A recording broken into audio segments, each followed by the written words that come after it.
Good morning, dear students. Now we can move on to the part 2 of electronic spectroscopy. Already we have seen in our offline class that there are so many electronic transitions, that is the electronic transitions between sigma to sigma star transitions, isn't it? Sigma to sigma star transitions, then pi to pi star transitions, then n to pi star, n to sigma star transitions, isn't it? So all these transitions, all these electronic transitions are present in a molecule, isn't it? And also based on these transitions you have seen some of the shift also, that is bathochromic shift or red shift, bathochromic or red shift, then hypsochromic, hypso or blue shift, then hyperchromic shift, hyperchromic shift, then hypochromic shift, isn't it? Hypochromic shift. Also you have seen oxochromes, which are color giving substances or color giving atoms for a particular compound, and also chromophore, isn't it?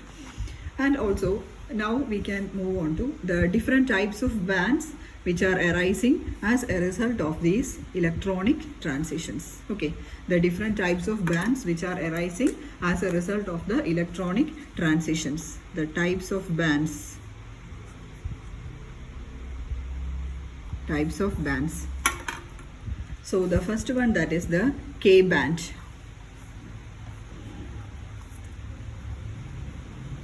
First one is the K band. This K band, it arises due to the pi to pi star transitions of a molecule. K bands arises as a result of the pi to pi star transitions of a molecule. See, in what category of molecules will be having this pi transitions or pi to pi star transitions?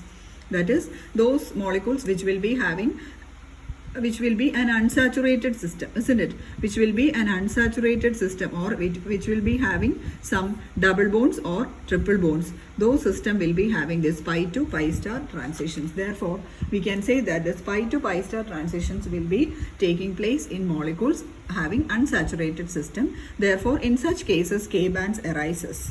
Okay, K bands arises in such type of molecules. And also one more characteristic feature is that it should be a conjugated system. Okay, it should be a conjugated system. Conjugated system, as you know, conjugated system means it will be having alternate single double bonds, isn't it? It will be having alternate single or double bonds. It is called as a conjugated system. And also example for molecules which are giving this K bands, that is dienes. Dienes means two double bonds, compounds which are having two double bonds. Then polyenes.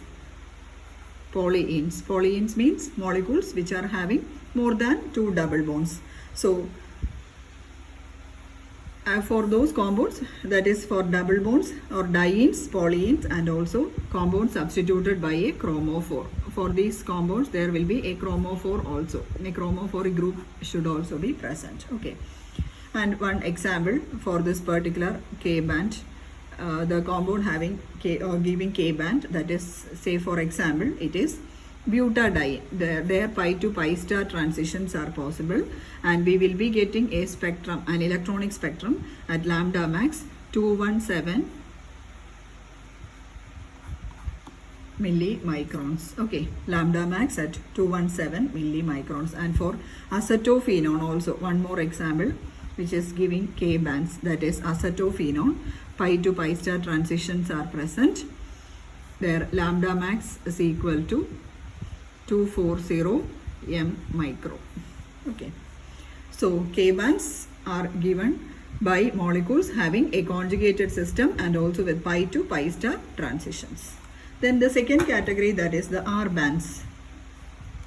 Number 2, R bands.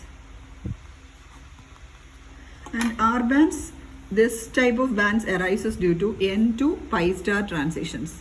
Arises due to n to pi star transitions of a single chromophoric group. See, n to pi star transition, what is n means? N represents the non-bonding electrons, isn't it?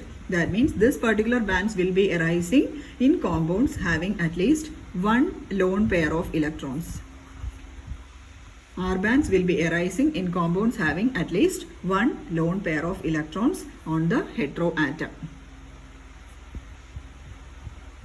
One lone pair of electrons on the heteroatoms.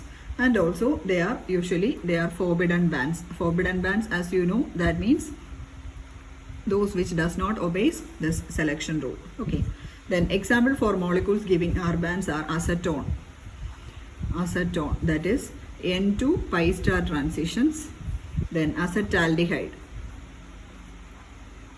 Acetaldehyde, N2 pi star transitions are there. Here lambda max is equal to 270 millimicrons, and here for acetaldehyde lambda max is equal to 293 millimicrons. Okay, so these R bands are given by compounds having N2 pi star transitions, that is those which are having one lone pair of electrons on the heteroatom. See here in the case of acetaldehyde, the heteroatom is oxygen atom, isn't it?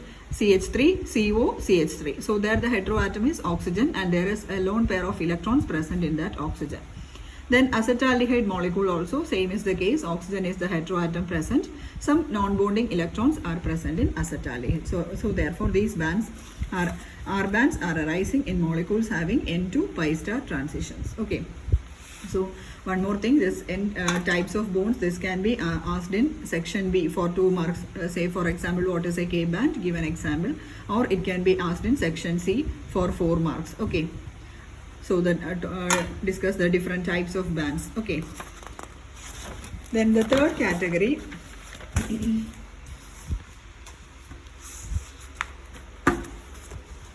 The third one, that is the B bands. B bands.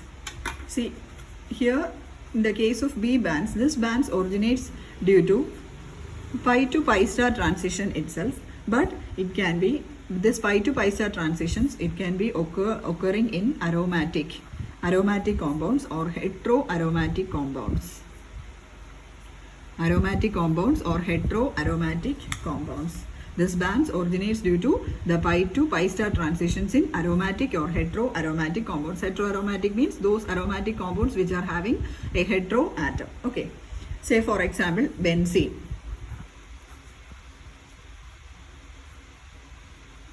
Benzene, pi to pi star transitions are possible. It is an aromatic compound, benzene, and the lambda max occurs at 255 millimicrons. Then for styrene. Styrene also, it has got a double bond, a conjugated system. Then lambda max, the peak occurs at 282 millimicrons. Okay, the peak occurs at 282 millimicrons. So this is about the B bands. Here also pi to pi star transitions in aromatic as well as heteroaromatic compounds. Then the fourth one and the last one, that is the E bands. E bands. Here the bands originates due to the electronic transition in the benzenoid system of ethylenic bonds. Electronic transitions occurs in the benzenoid systems,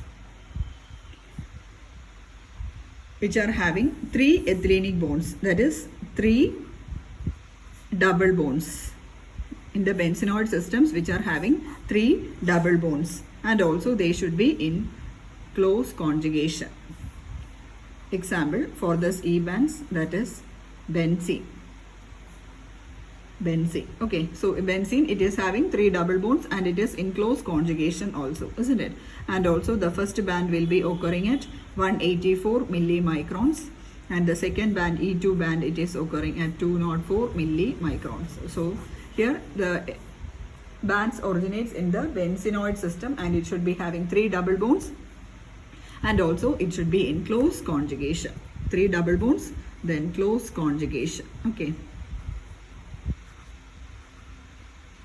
3 double bonds and close conjugation. So these are the different types of bands that we are observing in electronic spectroscopy. I will say it once more. The first one, that is the K band. Second one, R bands. Then the third one, B bands. And the fourth one, that is the E bands. So K, R, B, E. K, R, B, E. So these are the different types of electronic transitions or electronic bands, KRBE. Okay. Then we can move on to the next session, that is the solvent effects. Solvent effects. See, as you know, we are, while taking any spectroscopy, we are using some solvents, isn't it?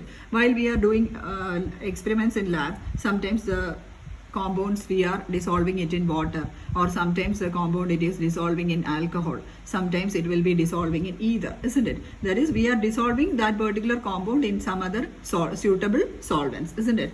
We are dissolving it in some suitable solvents, isn't it? And also all compounds should not be dissolved in all solvents, isn't it? They will not be dissolving in all solvents, isn't it? So some of the compounds, that means they are unique. Some of them will be dissolving in some particular solvents only. That is, some will be dissolving in water, some will be dissolving in alcohol, and some of them will be dissolving in ether or toluene, etc., isn't it? So there are some unique solvents for each compounds, isn't it? Similarly, here while we are taking this electronic spectroscopy, we will be using some solvents for the characterization, isn't it? And also this solvents, it has got some peculiarities. That is, first of them, this solvents, while we are taking this electronic spectroscopy, this solvents should not dissolve in, or the solvents should not absorb the region under investigation, or the solvents should not absorb the UV region or the IR radiations, UV radiations or IR radiations, isn't it? So the solvents, the first characteristic is that the solvent under investigation, or the solvent does not absorb in the region. The solvent does not absorb in the region under investigation. The solvent does not absorb in the region under investigation.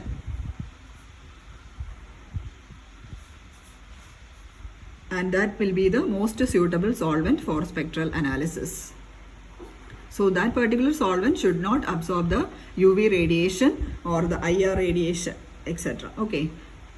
That will be the most suitable solvent for that particular investigation or that particular spectral analysis. Okay. And also some characteristics of this solvent effects are, and some of the characteristics of this solvents are, the first point is that it should be cheap. The solvents should be cheap. Second one, it should be transparent. The solvent should be cheap. It should be transparent down up to 210 micro mu. Okay, then the third characteristic is that it should be less polar. It should be less polar. That is the third characteristic. The polarity should be low for these molecules. And the fourth one, it should not interact with the molecule under investigation. That is, least interactions with the molecule under investigation.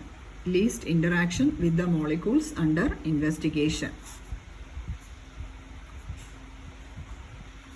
Least interactions with the molecule under investigation. Okay, so these are some of the characteristics of a solvent. It should not absorb in the region under investigation. That will be the most suitable solvent. And the definite characteristic features are, it should be cheap, then transparent, less polar, then least interactions with the molecules under investigation. And examples for the molecules having which are used as solvent are ethanol, then water, then cyclohexane. Ethanol, water, cyclohexane are some of the molecules, are some of the solvents which are used for this analysis, spectral analysis. Okay. Usually this hexane, etc., they are non-polar, or they are least polar. Okay, so this is about the solvent effects. And also normally this we are using the solvent for identifying the molecules which are having pi to pi star transitions and n to pi star transitions. Okay, this normally the solvents, we are using these solvents for analysis of pi to pi star transitions and n to pi star transitions. Okay, say for example, for pi to pi star transitions, suppose this polar solvents, least polar means there will be some polarity for the solvents. Even then, with that least polarity, usually the polar solvents, usually they will be stabilizing the ground state of n to pi star transitions. Polar solvents will be stabilizing the ground state of n to pi star transitions than the excited state.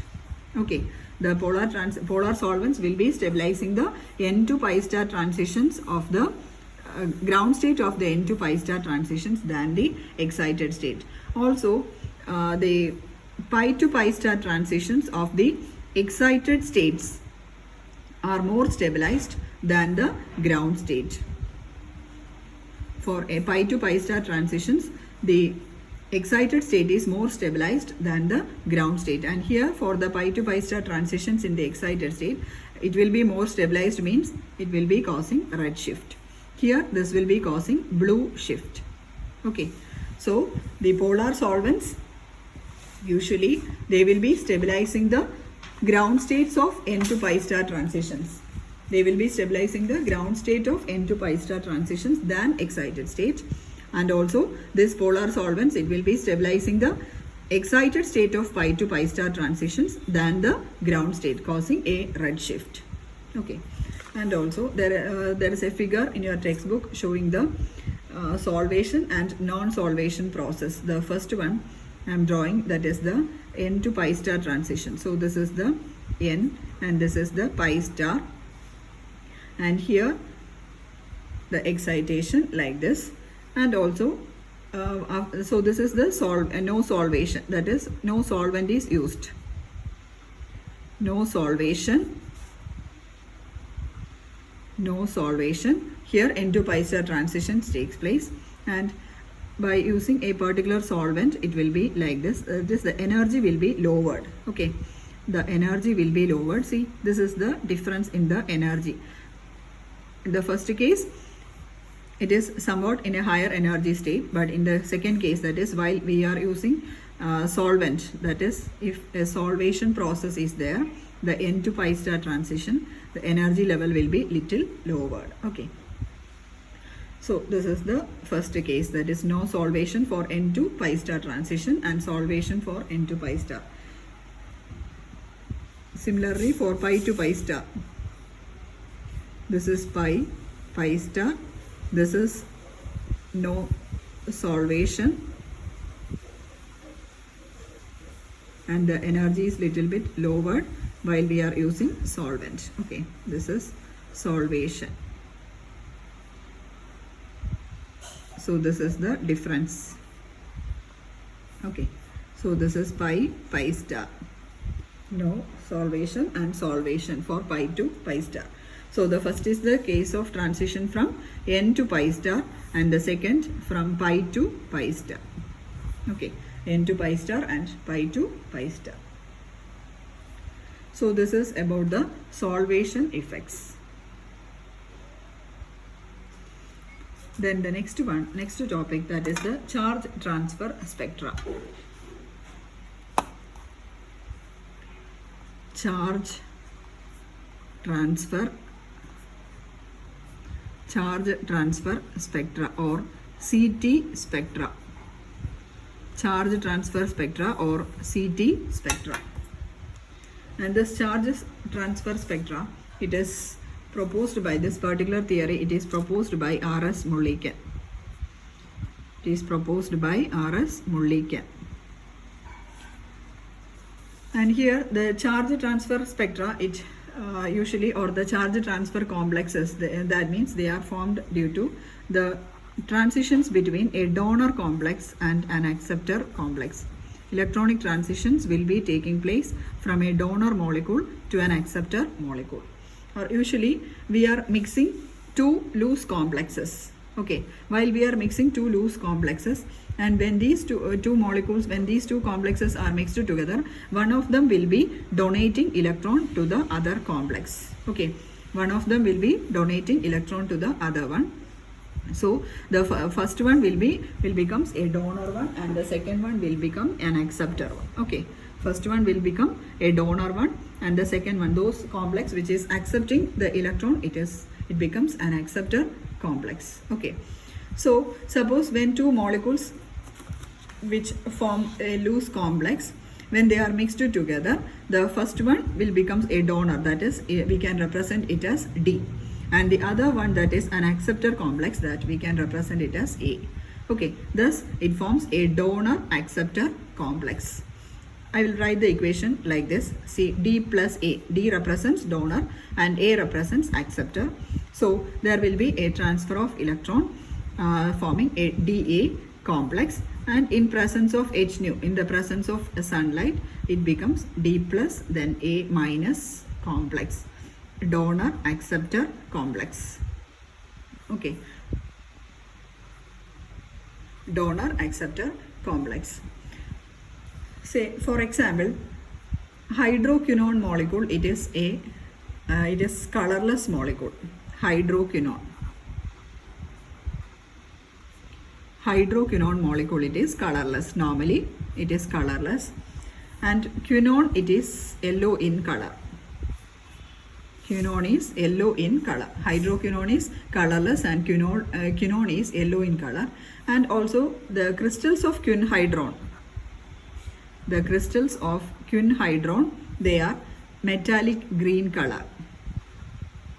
Crystals of hydroquinone, they are metallic green color. Okay, so this is one example for this charge transfer spectra. Okay, hydroquinone colorless, quinone yellow in color, and quinhydrone, it is metallic green, and this is due to the charge transfer spectra. So here simply we can say that when two loose molecules, when they are mixed together, they form complexes, and one of them will be donating electron to the other complex, therefore forming a donor acceptor complex. Okay, then when quinhydrone molecule,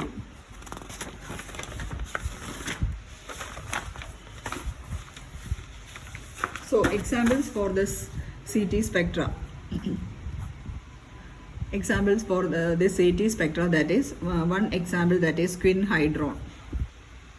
Examples for CT spectra, one of them is quinhydrone. Then the second one is BF3, boron trifluoride NH3 molecule. Here BF3 donates electrons to NH3.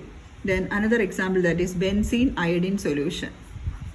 Benzene iodine solution. These are all examples for a donor acceptor complex. So this can be represented as Da complex, or it can be represented as CT complex, charge transfer complex. Okay, and usually for these charge transfer complexes, they are generally highly colored. These charge transfer complexes are highly colored also. Okay, and also here this color or the charge transfer band or the transition will be taking place from the HOMO of the donor molecule, to the LUMO of the acceptor molecule. The charge transfer, it is taking place, or the electron transfer will be taking place from the HOMO. What do you mean by HOMO? Highest occupied molecular orbital, isn't it? That we have discussed in our class, isn't it? So HOMO, that means the highest occupied molecular orbital, and LUMO is the lowest unoccupied molecular orbital. So the electron transfer will be taking place from the HOMO to LUMO, that is the highest occupied molecular orbital of the donor molecule, to the lowest unoccupied molecular orbital of the acceptor molecule. Okay. Say for example, I will be writing one donor and acceptor molecule.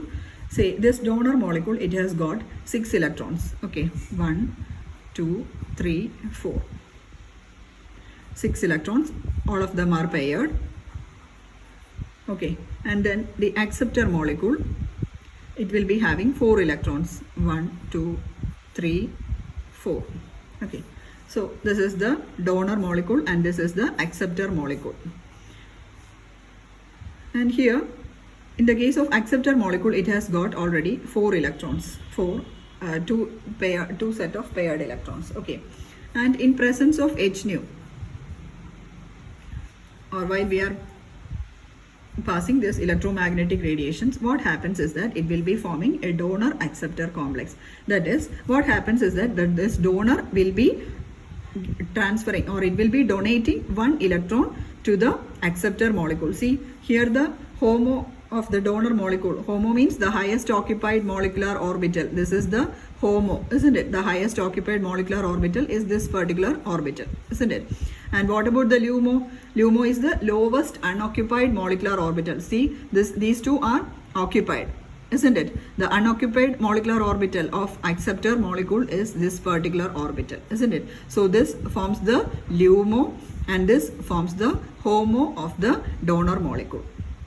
Hope you are clear. So this particular molecular orbital is the highest occupied molecular orbital. That means it has got 2 electrons. So it is the highest occupied molecular orbital. So this is the HOMO of the donor molecule, and LUMO of the acceptor molecule means these two are the occupied molecular orbitals. This is the unoccupied molecular orbital. That means this is the lowest unoccupied molecular orbital. This is the next unoccupied molecular orbital.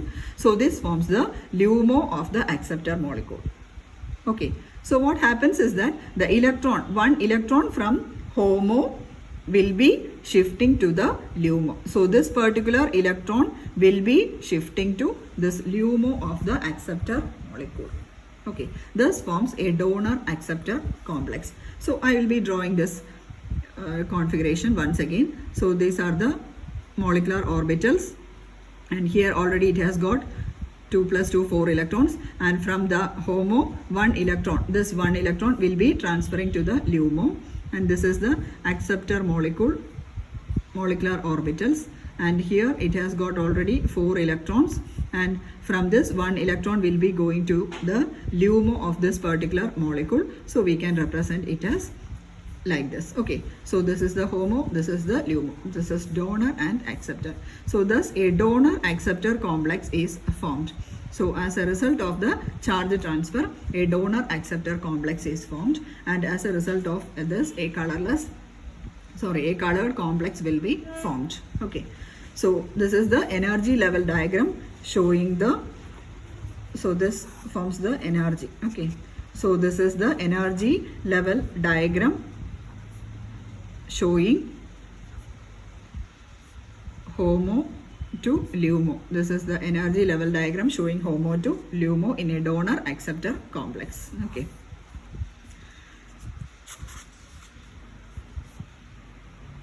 Hope you are clear up to this. Then the next one, that is types of donor molecules. Types of donor molecules. Types of donor molecules.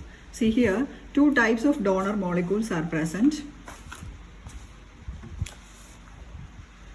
2 types of donor molecules are present. The first one, that is the pi donors, and the second one, that is the N donors. What are they? The 2 types of donor molecules, that is the pi donors and the N donors. Pi donors means here the pi electrons in the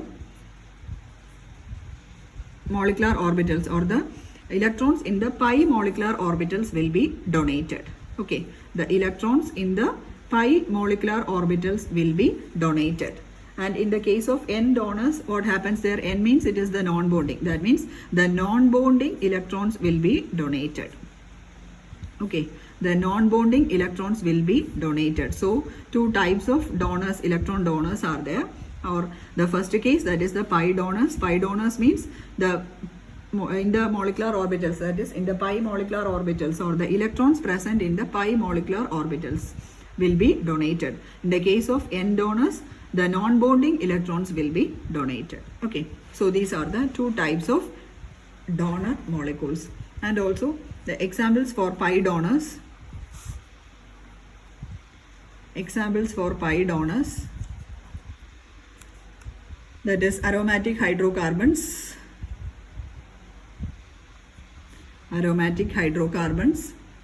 then alkenes, alkynes, etc. Alkenes, alkynes, etc. And examples for N donors. N donors means it will be having non-bonding electrons, isn't it? Say for example alcohols, ethers, then amines, etc. Alcohols, ethers, amines, etc. Okay. So these are examples for the pi donors. See here in the case of N donors, in alcohols it has got oxygen atom. It is a heteroatom and it will be having lone pair of electrons. Ethers also, it has got one oxygen atom. So it will be having lone pair of electrons. In amines also, it has got nitrogen atom. So nitrogen has got lone pair of electrons. So that forms the N donors. And in the case of pi donors, it will be having unsaturated systems, that is double bonds in alkenes, triple bonds in alkynes. Okay, so these are the different types of donor molecules. So this is also important. Types of donor, pi donors and N donors. Okay.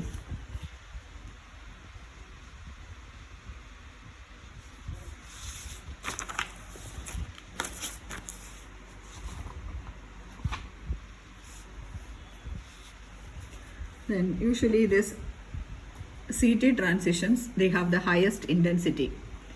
CT transitions, they have the highest intensity. Two characteristics are there for CT transitions. They have the highest intensity. That means they are strongly colored usually. Highest intensity.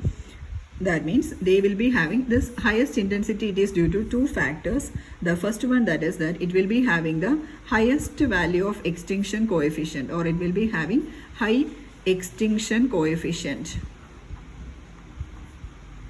It will be having high extinction coefficient, and also it will be having high oscillator strength. So these two factors represents the highest intensity of CT transitions. The first one, it will be having high extinction coefficient. Second one, it will be having the highest oscillator strength. And also there is one small definition for oscillator strength given in your textbook. That is, oscillator strength, it can be defined as the ratio of the experimental intensity.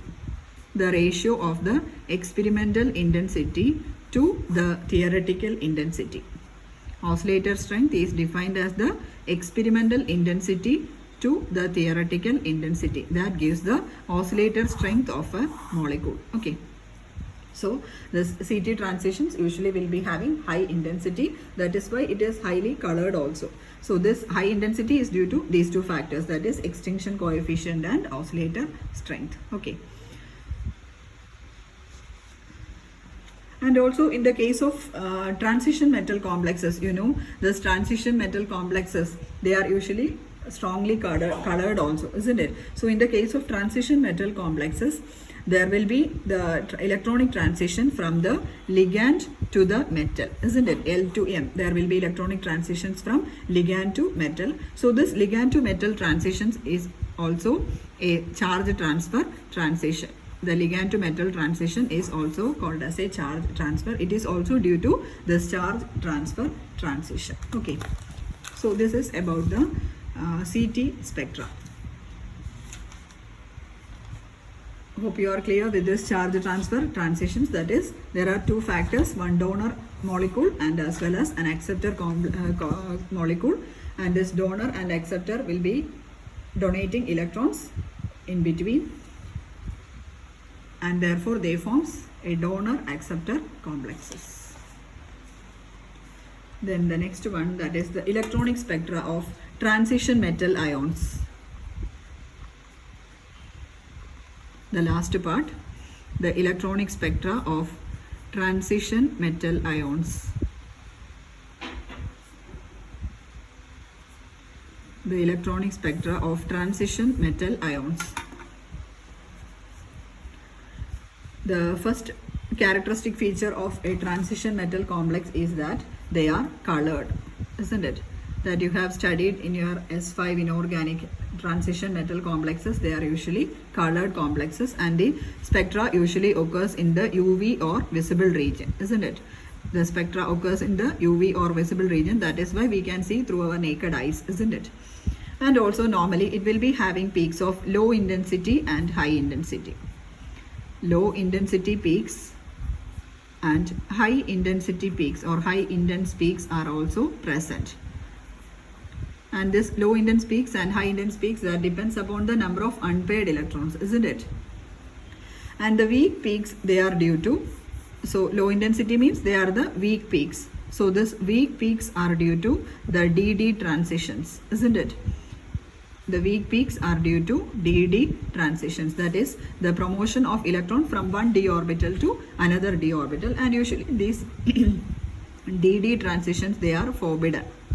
Forbidden means they does not obey the selection rule, isn't it?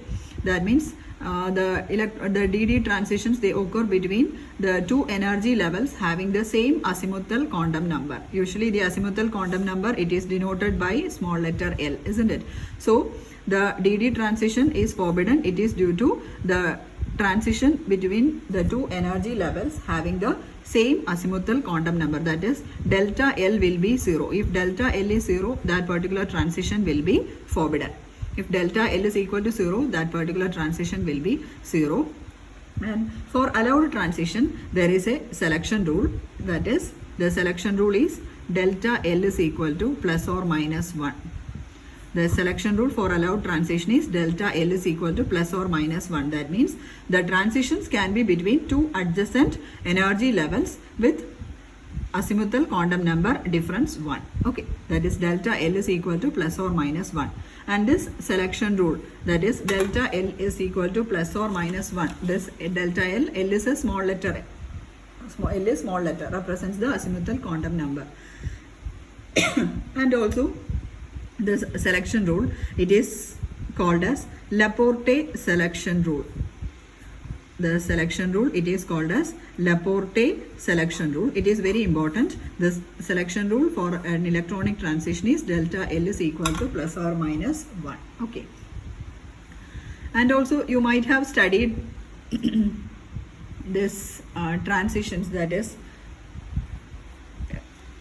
triply degenerate and doubly degenerate energy levels, T2G and EG, isn't it? T2G represents dxy, dyz and dxz, and EG represents the doubly degenerate, that is dx square minus y square and dz square.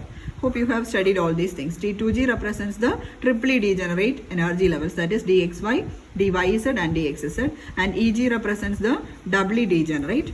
This is doubly degenerate.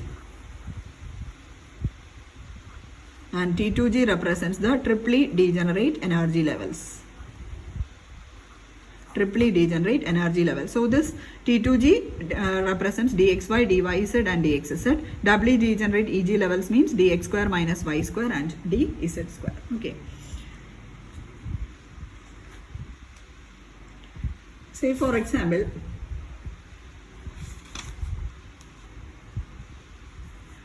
the DD transitions can be taking place between the T2G and EG levels. Okay, so consider the spectrum, electronic spectrum of titanium 3 plus or TiH2O 6 times 3 plus. Okay. Example, TiH2O 6 times 3 plus. What is the atomic number of titanium? Titanium, it is 22. So the electronic configuration is 3d2 4s2, isn't it? Outer configuration, valential configuration is 3d2 4s2. So here this becomes titanium 3 plus, isn't it? Titanium 3 plus means 3 electrons will be lost. So the electronic configuration will become 3d1 4s0. Okay, 3d1 4s0. Then now we can move on to the spectral line. See here, it has got only one electron in the d orbit, isn't it? So is there any chance for DD transition? That means it has got this 3d and there will be only one electron in the d orbital. That means it can be, the electron can move on to the other d orbitals also. So there is a chance for this DD transition, isn't it? And also in this case, this one electron, it can as a result of this one DD transition is possible. Therefore a single peak will be observed. Okay, a single peak is observed at 20,300 centimeter inverse as a result of this single DD transition. Okay. So this peak, it is due to the transfer of electron from the triply degenerate orbital to the doubly degenerate orbital. Okay, that is the transition. It is from T2G to EG state. So one transition is there. So as a result of that, a single peak is formed. Okay, only one transition from T2G to EG, that is from the triply degenerate to the doubly degenerate. So here only one electron, it will be transferred to EG level. So only one transition, so a single peak is observed. Okay. So this is the first example, titanium 3+. So titanium, I hope this is clear. Titanium atomic number 22. So the electronic configuration is 3d2 4s2. Then titanium 3+, 3 electrons will be lost. Then 3d1. Therefore 1 electron in the D subshell. Therefore a single peak is observed as a result of the DD transition, that is from T2G to EG, only one transition. Therefore a single peak is formed at 20,300 centimeter inverse. Okay. Then the second example,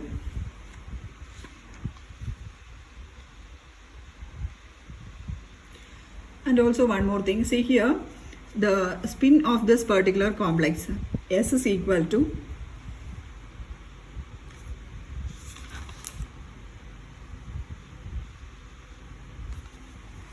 S is equal to half, isn't it? Only one electron is there. It is not paired, so S will be equal to 1/2, isn't it? And also, what about the multiplicity 2s plus 1? So 2 into 1/2 plus 1, that is equal to 1 plus 1, 2. Multiplicity is equal to 2. Okay. Then the next example, second example given in your textbook, that is NiH2O 6 times 2 plus. NiH2O 6 times 2 plus. See, in this case, there will be 3 bands. 3 bands are formed in this NiH2O 6 times 3 plus. That is, one band at 8,500 centimeter inverse, and the second band at 13,500, and the third band at 25,300 centimeter inverse. So 3 bands are formed. Okay, first band at 8,500, second band at 13,500, and the third band at 25,500. And this can be explained in terms of this electronic configuration, or in case of the transitions. That is, say for example, nickel H2O 6 times 2 plus, isn't it? So nickel, the atomic number is 28, isn't it? That means 3d8 4s2. The electronic configuration, valence shell configuration is 3d8 4s2. Then see here, the charge will be equal to Ni2 plus, isn't it? Ni2 plus means 2 electrons will be lost. So therefore we can say that the valence shell configuration is 3d8, isn't it? So how will you draw the configuration? It will be like this: 1 2 3 4 5, isn't it? The valence shell configuration is 3d8. So 1 2 3 4 5 6 7 8, isn't it? So the 8 electrons are arranged in this particular d orbital. So it will be having 3 set of paired orbitals and 2 unpaired orbitals, isn't it? 2 set of unpaired orbitals. Now that means normally this will be constituting 2 levels, that is the T2G. In the ground state it will be having T2G and EG, isn't it? T2G means this is the T2G, triply degenerate, that is dxy, dyz and dxz, isn't it? This is dxy, dyz, dxz, and these two are the EG orbitals. Like that we can classify these two, T2G and this is EG, isn't it? So in the dxy, dyz and dxz, in the ground state it has got 6 electrons. That means 3 paired states, 3 paired orbitals, isn't it? These three pairs. So dxy, dyz and dxz, that represents the T2G. And then we are representing the EG orbitals. And in the EG orbitals, each electron, one unpaired electron is present, isn't it? Unpaired electron, usually it will be represented like this. So one unpaired electron each in the EG orbitals. So this is the ground state configuration. isn't it? This forms the ground state configuration. So in the excited state, what happens is that there can be three chances. That is, this one electron in the dxy, it can be transferred to this Eg orbital, isn't it? That is one chance. This can be transferred to this Eg orbital so that here it becomes paired, isn't it? That I am representing it as a dotted line. So one of the electron from the T2G, it is excited to the Eg orbital. So I am drawing that diagram. So here from this one electron is promoted to the higher orbital. So here it becomes a paired. Already one single electron is present. Here only one electron. Already two electrons are present. So this is one excited state, isn't it? So this forms the first peak. We got one peak here. Okay. Then what is the next chance? The next chance is that this electron can be shifted to this particular Eg orbital, isn't it? This electron can be shifted to this particular Eg orbital. Okay. So I will be drawing in the next page. So I will be drawing the ground state also. 1, 2, 3, 4, 5, 6 T2G, and this is the Eg with one electron Eg. So the first peak we represented here there. Then the second peak is that the one electron which is present in the T2G, it can move, it can be go to the Eg orbital, the second Eg orbital. So I'll be drawing the next diagram. That is 1, 2, 3 Eg. So here only one electron to this electron is transferred. Okay, to this Eg orbital the electron is transferred, so it becomes paired. Okay, so here we got the second peak. Okay, second peak due to this particular DD transition. Then what about the third peak? These two electrons can be transferred to the Eg orbital. The two electrons from the T2G, it can be transferred to the two Eg orbitals. Okay, these two electrons can be transferred to the Eg orbital that I am representing it in red ink. Okay, one electron here and this one electron, it can be transferred to the Eg orbital. Okay, that represents the second peak. That is 1, 2, 3. So here two electrons are present. This is the Eg, T2G, Eg. So here only one electrons are present. This is excited to the next higher state. So here it becomes paired. So only one electron. Here also only one electron. Another electron, it is excited to the higher energy level or Eg. Okay. So in the excited state, both of them will be paired, and in the ground state, two unpaired electrons are formed. So this gives the third peak. Okay. So this gives the third peak. So this is the energy level diagram for nickel H2O, NiH2O 6 times 2 plus. And also see here, what about the multiplicity of this molecule? See the multiplicity in the ground state. In the ground state, see it has got three paired sets of electrons, and in the excited state it has got two unpaired electrons, isn't it? So what about the multiplicity? S is equal to half plus half, isn't it? S is equal to half plus half, that is 1. That is, then what, the spin is equal to half plus half, that is equal to 1. Both are unpaired. Then the spin multiplicity is given by the formula 2s plus 1. So s is equal to 1. So 2 into 1 plus 1, that is equal to 2 into 1, 2 plus 1, 3. So the spin multiplicity is equal to 3 for this NiH2O 6 times. The formula for calculating the spin multiplicity is 2s plus 1. So 2 into 1 plus 1, that is equal to 3. Okay. So this is the excited complex for, or the energy level diagram for NiH2O 6 times. Then one more example given in your textbook, that is TiCl3, the third example.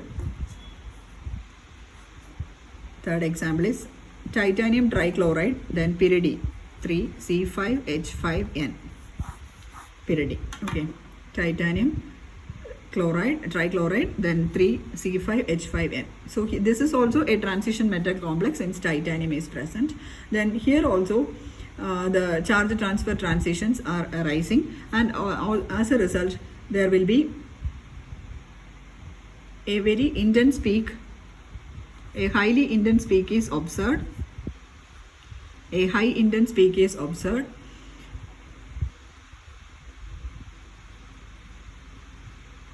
And this high intense peak and also a low intense peak is observed. Okay, high intense peak and a low intense peak is observed in this case. And the high intense peak, it is due to the charge transfer transition. The high intense peak is due to the charge transfer transition. High intense peak means it is